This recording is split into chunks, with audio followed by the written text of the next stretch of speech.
It's got quite a little bit of a bitter. That must be the IPA beer, because I think that's a bitter beer. Nicola here from the Coal Miners' Cottage. Thank you for popping into my kitchen and watching me cook on my 1920s metal stove. Today I am cooking a beer cake. The reason I'm making this cake, it's a very emotional bake today. I am making this beer cake in honour of my nephew Novak, who passed away 2 years ago.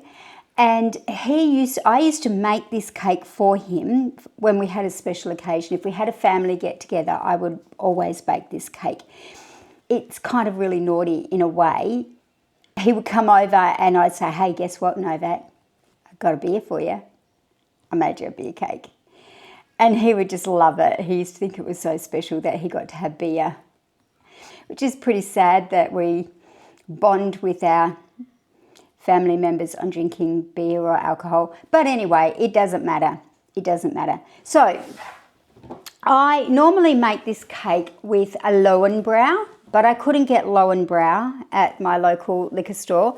So I'm going to rename this to the Feral beer cake. So it is, I'm using an Australian beer called Feral, and it is a Biggie Juice, which is a spicy style beer. So anyway, I am going to get on with this cake, and I will go through some of the memories that I have of my nephew as I bake this cake, and I will talk about how he passed away. So yeah, stay with me. Okay, the ingredients for this cake today. I can't believe that it's 2 years on since he's passed away. The impact that it has on family members when somebody takes their own life, because my nephew took his own life.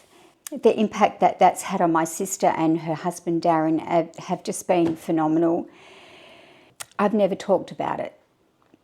Today's probably going to be a little emotional, especially making this cake. Anyway, the ingredients. We need 125 grams of butter. That is softened butter because we'll be creaming that. 3/4 cup of brown sugar. 2 tablespoons of treacle, which I haven't taken out of the container yet because that is gooey, icky stuff. 1 egg, and of course room temperature. 1.5 cups of self-raising flour. Pinch of salt and 1/2 teaspoon of bicarb soda, 1/2 teaspoon of mixed spice, 1 cup of the beer, and 3/4 cup of chopped walnuts. With this cake, what you do at the end is you sprinkle it with icing sugar. However, I think I might make a frosting. This East Coast IPA is teeming with punchy tropical hop aromas full of apricot, peaches and passion fruit. Just got to think about what might go nice with that kind of flavour and the spices, whether it would be coffee, chocolate or even lemon. Lemon might be nice. I'll think about that through the cook. Okay, so they are the ingredients. And I've got a 20 centimetre lined tin. So I've just lined that with a bit of baking paper. So we need to cream the butter, sugar, treacle and then beat in the eggs. And then we sift the flour, salt and bicarbonate soda and the spices and beat alternatively. I'm just going to use my hand mixer today, and then pour into a well-greased tin and then bake for 3/4 of an hour on a moderate oven. Lindsay lit the meters for me earlier. I've had that going. I do have the thermometer in it, so I'll just jump down and have a look and see how we're going with temperature, because a moderate oven, I'm going to say around 200 would be a moderate oven.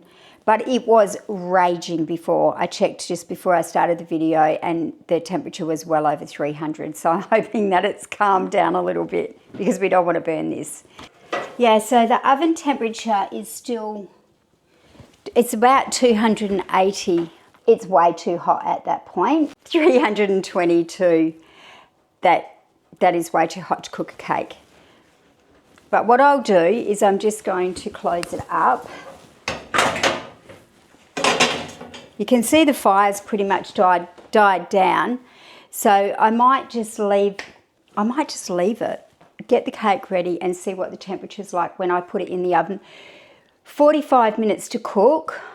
I'm probably going to need to put some more wood on there to keep it going, because by the time I mix everything up, it's going to be 20 minutes. Another 45, it's going to be over an hour, and that will have all disappeared by then. So let's get going and cook this cake. We want the butter, the brown sugar, and the treacle. So in goes the butter and the brown sugar and the treacle. So we need 2 tablespoons of the treacle. Gooey stuff. It's the only way I can think of getting it out. Yuck. So we have to cream this. So I've creamed that. That's the treacle, the sugar, the brown sugar, the treacle, and the butter. And now I'm going to add the egg.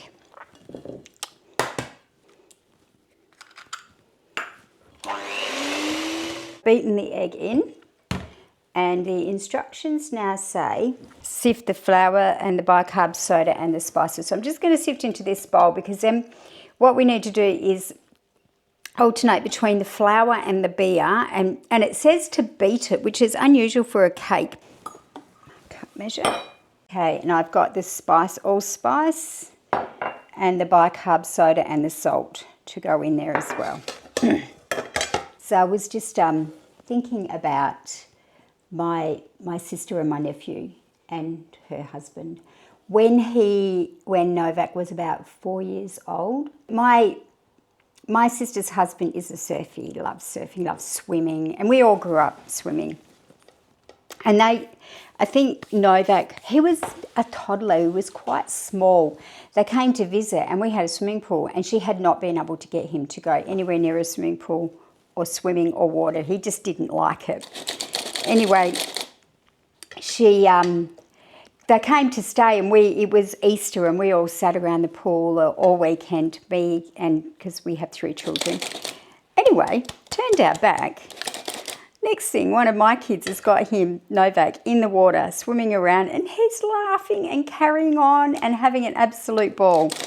And my sister's just looking at me going, this is amazing. This is absolutely amazing. She was so happy that she was able to get him in the water. And then from that day on, he was addicted and became a surfer and loved the ocean, loved the beach. I think he even did, he was a very good life-saving participant as well. So, yes, that was good. She also couldn't get him to eat. And I said, look, children are like puppy dogs. Put the food on the table and they'll all just start eating. And, yeah, he saw my boys eating, and that was that.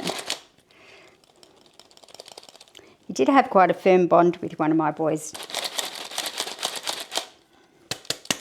who incidentally loves this cake as well. It was a special occasion cake, birthdays, and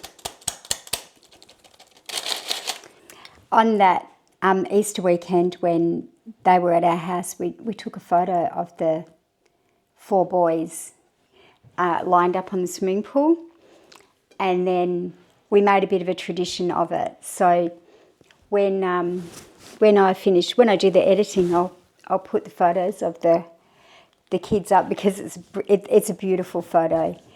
Yeah, and then the last photo, the truth is, when Novak took his life, so many of the family just made some major decisions, and one of the major decisions that my husband and I made was that we needed to really make some changes in our life. And we've been living in Bunbury for over 20 years at that point, and we decided that we would sell up and move to this house and renovate this cottage and take a step back in the way we've been working, particularly for my husband. So really, I mean, there are always blessings in every situation that you find yourself in. Sometimes very hard to find them. That was a blessing for us.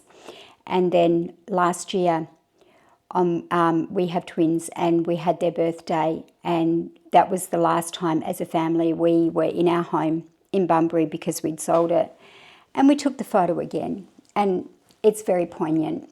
I think I'll put the photos up so that you can see there's a big hole in the last photo. And just the reality of somebody so young, so much potential, such a beautiful person, to make that ultimate decision, and the effect that it has on everybody around, just the grief and the unbearable grief.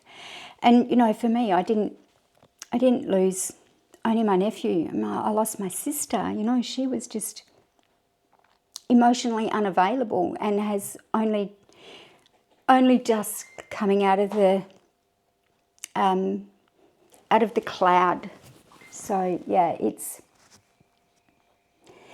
a tough thing to have to go through. It's a really tough thing to have to go through. I can't imagine what her and her husband and her daughter have emotionally been through every day. Every day.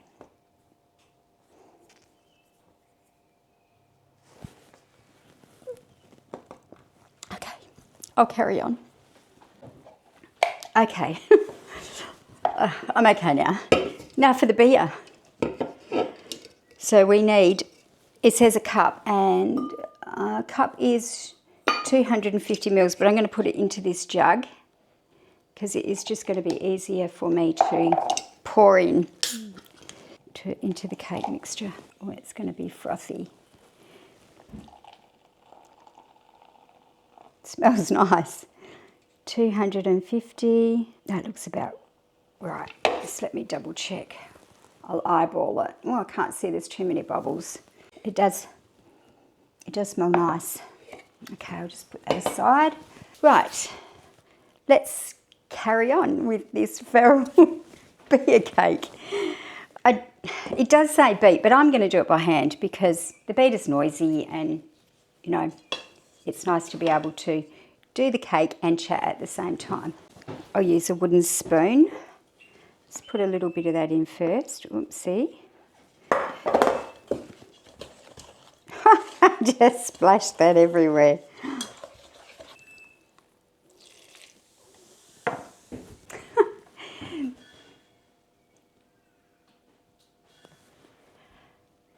don't know if you can hear that bird, but it's definitely trying to get our attention. Fire has definitely dampened down. I'm actually a bit afraid it's gone out, so I'm going to have a quick look at that. Oh, yep. Bugger, it's gone out. That did not take long. This goes to show you can't sit around gabbling. Alright. And I have some other bad news. My fan broke. It broke this morning and I was fanning it. The temperature in there is 210. So I'm going to get on and get that cake mix finished. And then in the meantime, I'll fan that. I'll open this and hopefully that will do its thing. And by the time I finish doing the cake, I can get the mixture, I can get it in. So let's get going on that. Scrape that down. I can hear the fire has already started to get itself going. It's a quick sneak peek. So the reason that I was a little excited about hearing the bird is that my sister has this thing about birds and them being Novak watching over us all. Okay, so that's all the mixture mixed in, and the last thing we need to do now is to add the walnuts. Okay, it's quite a wet batter. Good thing about doing this YouTube channel is I really get to analyse some of the recipes that I've been making for a long time. I don't think I'd ever have considered whether the batter was wet or not once upon a time. So anyway, I'm just going to tip this into the tin now and then get it into the oven. I think the hardest thing about watching somebody lose someone that they love, like my sister did, was watching their grief. On the day that he passed, she had been staying at my house and we'd been away for the weekend, and then she rang me and she's going, okay, I'll finish that story in a sec. So that's ready to go in the oven, and I'll put the bell on for 45 minutes. Yes, we've got a bit of fire. I'm not going to do any more than that, but I am going to just keep an eye on it because we've got a good temperature in the oven now. Yeah, so as I was saying, the hardest thing was when she contacted me, and I was just blown away because, you know, she'd been at my house and she'd left that morning, and then she was going to visit him that day. She hadn't heard from him all weekend. Just the sheer shock of it. And then I quickly got in the car, got to Perth, and then there was so much that needed to be done. But watching her grief, every time she would break down, I felt like the top of my head was going to explode. It was the weirdest thing. It was like I couldn't keep my brain in my head. It just wanted to get out, and it wasn't my grief. It was her grief, and I couldn't. It was just watching that grief was so overwhelming for me, and the deep sadness, and you know, she just had this amazing way that she just gathered all the people that were close to her on that day, and you know, she just was surrounded. Her and her husband were just surrounded, and her daughter, by family and friends. You know, just it was amazing to watch. But yeah, I've never talked about how it had affected me personally, because you know, it doesn't feel fair to talk about that, because it's her grief for her to have. But for me, I was grieving for her, watching her, and yeah, just the whole pain of it.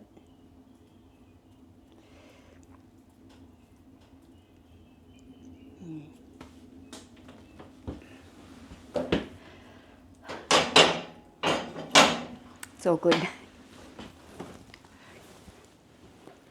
I've put the bell on for 30 minutes. I've just noticed it's flashing. I'll be back. I haven't actually pressed start. Okay, so I put the bell on for 30 minutes. So I've got a bit of a mess here, and I still haven't decided on what sort of frosting to use. But I think I might do a coffee essence frosting, because I made some coffee essence the other day and it really needs to be used up, because I keep on putting it in my coffee and that's not good. I have to control my sugar. I'm going to clean up the mess and then I will come back and finish off the video.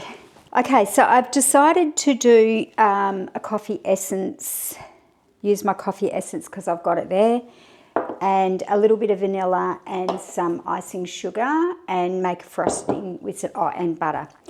So I'm going to just make that now. Also added more wood to the fire. What I did was I put another couple of pieces of jarrah in there, and I put that underneath it so that it would raise up and get a bit of air, but I've closed the flue. I'm just going to, and it does say to just put everything in together, and then beat it with the beater. All right, it says 2 tablespoons. It did actually call for just coffee, brewed coffee, but because I had that, I thought I'd just use it. a teaspoon of vanilla essence, 2 cups of icing sugar. I'm just going to go with a cup to see how we go first. Mix that in before I hit it with the blender. Oh, it's the right colour. Probably going to need that extra amount of icing sugar. Whoops, sorry about the noise. Oh yeah, that is good. Okay, we'll just give it another quarter, might go another half a teaspoon cup. That looks good. Nice, yummy. Let me taste it. It's got a nice strong coffee flavour. I'm just tasting it off the beaters. Has a nice coffee flavour. Spread that over the top of the cake and then crush some walnuts on it. That should be good. So we've still got 7 minutes, so I might just clean this mess up and then I'll come back when the bell goes off. The timer has like a minute to go, but I can smell the cake, so I've just turned it off and I want to get down and have a quick look at this cake because I can smell it. I'm going to have a sneak peek. I can definitely smell. Oh, just put my leg on there.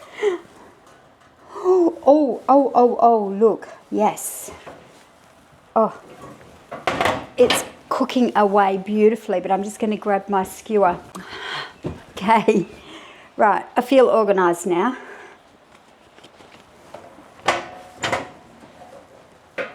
That's been 30 minutes. Very cool.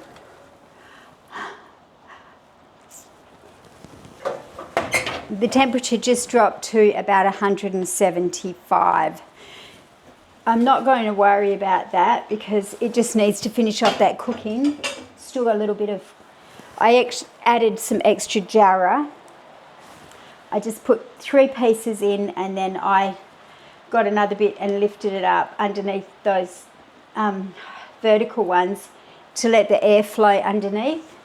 I was just thinking about the beer in the cake, and of course the yeast in that would give it some rise as well, because I was a bit surprised how much it had risen. Yeah, so I guess the beer would help to rise, add some extra air and fluffiness. I can't wait to taste it again. I haven't cooked it for a long time. Just thinking about the profound effect that it has on the people around when somebody takes their life. I know, his sister. You know, they all have to live with that for the rest of their lives, and yeah, that effect is devastating. It's devastating to watch.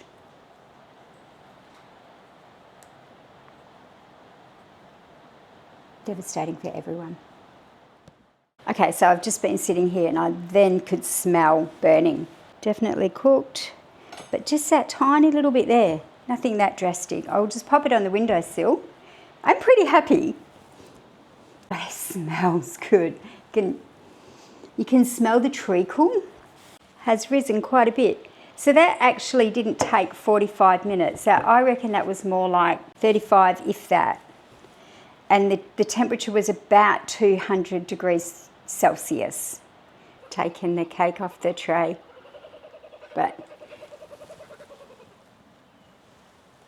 can you hear the kookaburra?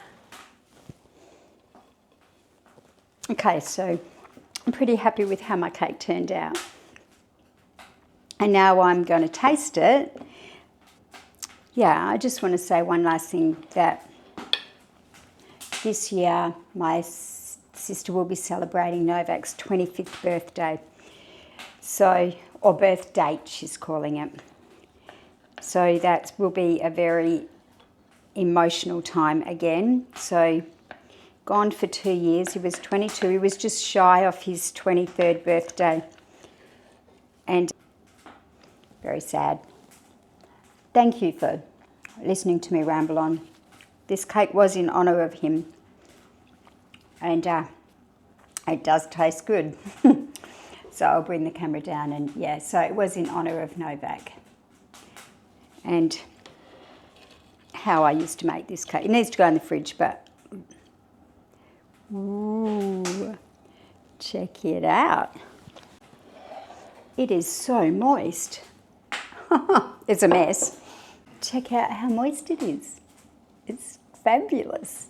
Very happy.